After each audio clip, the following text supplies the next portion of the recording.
अजय सी और अजय स्टोमानी को first global astro finance digital channel से आपसे मुखातिब होता हूं। आज बुधवार 28 मई सन 2025 ज्येष्ठ शुक्ल पक्ष द्वितीया संवत 2082। दोस्तों, आज का एपिसोड ऐतिहासिक हो और इससे पूरे जनमानस को फायदा मिले, ऐसी हमारी कामना है।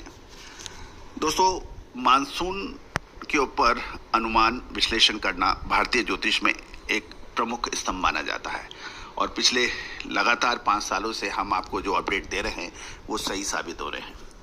यद्यपि काफ़ी लोगों ने हमारा विरोध भी किया, जो भारतीय मौसम विज्ञान के अनुमान के खिलाफ हमने जो किया, लेकिन वही सही साबित हुआ। गौरतलब है कि दक्षिण पश्चिम मानसून महत्वपूर्ण इसलिए है कि भारत का प्रमुख कृषि उत्पादन इस पर निर्भर है और यदि इस मानसून का अच्छा या खराब होना भारतीय कृषि की रीढ़ की हड्डी मानी जाती है और इसीलिए इसके ऊपर हमारा सबसे अधिक जोर रहता है। दोस्तों, भारतीय मौसम विज्ञान ने 106% अधिक बरसात की अग्रिम विश्लेषण जारी किया है और भारतीय मौसम विज्ञान की बात करें तो जून से सितंबर 2025 के बीच देश में दक्षिण पश्चिम मानसून सामान्य से बेहतर रहने की संभावना है और पूरे सीजन में औसतन 106% बारिश होने का IMD ने अनुमान दिया है, जिसमें 4% प्लस माइनस की संभावित उतार चढ़ाव शामिल है, उनका ये कहना है। लेकिन क्या भारतीय ज्योतिष इस बात का समर्थन करता है या नहीं, ये एक महत्वपूर्ण बिंदु है। दोस्तों, भारतीय ज्योतिष इस बात का समर्थन नहीं करता है और भारतीय ज्योतिष के अनुसार, हमारी गणनाओं के अनुसार, इस बार साउथ वेस्ट मानसून यानी दक्षिण पश्चिम मानसून औसत से कम रह सकता है। गौर कीजिएगा, भारतीय मौसम विज्ञान ने इसको 106% बताया है, यानी सामान्य से काफ़ी अच्छा। 6% काफ़ी बड़ा इंक्रीज माना जाता है, जबकि हमारे अनुसार औसत से कम बरसात होने की उम्मीद है। दोस्तों, हमारा किसी विरोध या किसी को समर्थन करना नहीं है। ज्योतिष के अंदर भी अनेक विद्वानों ने अपना अलग अलग मत दिया है, लेकिन हमारा चैनल यानी हमारी टीम क्या कहती है इसके ऊपर आपसे चर्चा करेंगे। दोस्तों, हमारा उद्देश्य किसी को सही या गलत साबित करना नहीं है। हमारा उद्देश्य रिसर्च व अनुसंधान को बढ़ावा देना है। भारतीय ज्योतिष और भारतीय अनुसंधान पद्धतियों को पुनः विश्व स्तर के ऊपर शीर्ष स्थान पर ले जाना हमारा मकसद है। अनुसंधान और रिसर्च के अंदर बहुत सारी गलतियां भी होती हैं, असफल प्रयास भी होते हैं, लेकिन सफलता अंत में मिलती है, ये हमारा मानना है। तो दोस्तों, जानिए विशेष अपडेट। दोस्तों, इससे पहले हम आगे चलें, एक विनम्र अनुरोध। यदि आप हमारे चैनल पर नए हैं, पहली बार आए हैं और अभी तक सब्सक्राइब नहीं किया है, तो चैनल को सब्सक्राइब और लाइक कीजिएगा। दोस्तों, इस वर्ष 9 तपा यानी 9 दिन बहुत महत्वपूर्ण हर साल होते हैं मानसून के लिए। और इस समय 9 दिन में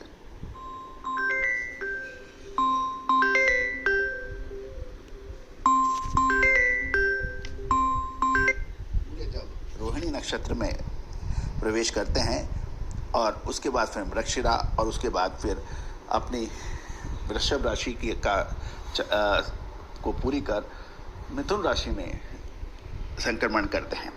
और 9 तपा क्या होता है, ये मैं आपको अपडेट दे देता हूँ। 9 तपा सूर्य के जैसे ही रोहिणी नक्षत्र में प्रवेश किया जाता है, ये मानसून के लिए बहुत महत्वपूर्ण हो जाता है। और ये 9 तपा मानसून का कंसीव पीरियड होता है, यानी गर्भाधारण का पीरियड होता है। जिस प्रकार गर्भ धारण करते समय यदि वो खंडित हो जाए तो फिर डिलीवरी नहीं होती है या कमज़ोर होती है या ख़राब होती है, उसी तरह से मानसून का गर्भाधान ये 9 तपा होता है। और ये 9 तपा यानी सूर्य रोहिणी नक्षत्र में 25 मई सन 2025 को दोपहर 3:15 से एंट्री है और जो ये 2 जून तक चलेगा। और जैसे ही सूर्य रोहिणी नक्षत्र में प्रवेश करते हैं, धरती पर भीषण गर्मी का प्रवाह होता है।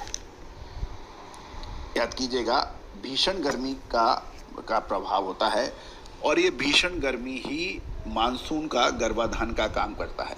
यदि गर्मी कम होती है, तेज गर्मी कम हो जाती है, तो मानसून का गर्भाधान खंडित होता है और उसमें परेशानियां आ जाती हैं और जिसका असर आने वाले मानसून पर पड़ता है। ये एक बेसिक फिलॉसफी यानी बेसिक दर्शन है। और दोस्तों ये महत्वपूर्ण है कि इस साल लगातार बेअसर हो रहा है। यदि हम राजस्थान की बात कर लें कि राजस्थान में नौतपा की शुरुआत 25 जून को हुई है, लेकिन राजस्थान में इसका असर देखने को नहीं मिल रहा है। दिन में तापमान में खास बढ़ोतरी नहीं दिखाई दे रही है और यदि कल यानी मंगलवार को देखें तो 10 शहरों में दिन का तापमान 40 से कम और 20 शहरों में 41 से अधिक दर्ज किया गया है। सबसे अधिक तापमान बाड़मेर में 46.6 डिग्री दर्ज है और इसी प्रकार रात का न्यूनतम तापमान फलोदी में सबसे अधिक 34 डिग्री सेल्सियस है। डूंगरपुर में सबसे कम दिन का तापमान 34 डिग्री दर्ज किया गया है। साथ साथ कई राज्यों में भारी बरसात की भी बात की जा रही है।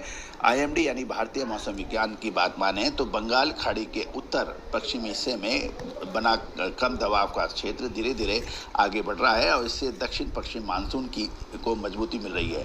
केरल, कर्नाटक, आंध्र प्रदेश, तमिलनाडु, तेलंगाना में 6 से 7 दिनों में मूसलाधार बरसात हो सकती है और 28 से 30 मई तक केरल, कर्नाटक व तमिलनाडु के कुछ इलाकों में तूफानी हवाओं के साथ साथ अत्यधिक भारी बरसात होने की संभावना है। कोंकण व गोवा व मध्य महाराष्ट्र और गुजरात में बारिश का जोर रह सकता है। दोस्तों साथ साथ यदि हम देखें, मौसम विभाग ने 1971 से 1920 की अवधि के दौरान बारिश के आधार पर दक्षिण पश्चिम मानसून के लिए लॉन्ग पीरियड एवरेज LPA का निर्धारण किया है और ये 87 सेंटीमीटर से यानी 870 मिलीमीटर से अगर किसी साल बारिश में 87 सेंटीमीटर से अधिक होती है तो उसे सामान्य से अधिक माना जाता है और यदि 87 सेंटीमीटर यानी 870 मिलीमीटर से यदि कम हो तो वो कमज़ोर माना जाना चाहिए। हमारी गणनाओं के अनुसार इस साल 87 सेंटीमीटर यानी 870 मिलीमीटर यानी मानसून जो है वो कमज़ोर रह सकता है, औसत से कमज़ोर रहने की संभावना है। दोस्तों ये सभी जानकारियाँ आपको अजय एस्ट्रो मनी गुरु चैनल के जरिए प्रोवाइड की जा रही है। एक बार पुनः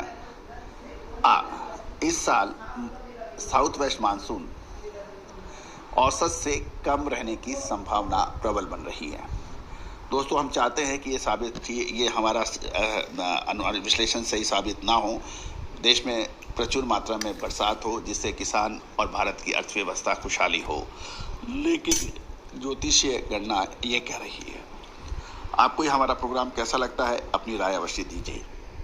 क्या आप भारतीय अनुसंधान पद्धति के समर्थक हैं? क्या आपको लगता है भारतीय अनुसंधान पद्धति विश्व में सर्वश्रेष्ठ पहले भी थी और आज भी है? अपनी राय जरूर दीजिएगा। All the very best, good luck, happy trading. Sonakshi की रसोई में आज की स्पेशल गेस्ट है मौसमी चैटर्जी जी। ये जी नहीं, मौसमी आंटी। ओके आंटी मौसमी, तो आज आप क्या बनाएंगी? मैं क्यों बनाऊं? मैं तो गेस्ट हूँ, आप बनाओ, हम खाएंगे। एक्टिंग में तो हिट हो, अब खाना बनाओ सुपर हिट। ठाट से बनाऊंगी खाना, है ना द बेस्ट एवरीडे मसाला। आओ बनाते हैं मसालेदार छोले। हर रोज के करी में एवरीडे मसाले, शाही बिरयानी में स्वाद का जायका। पटल पोस्तो और शुष्य इलिश भापा।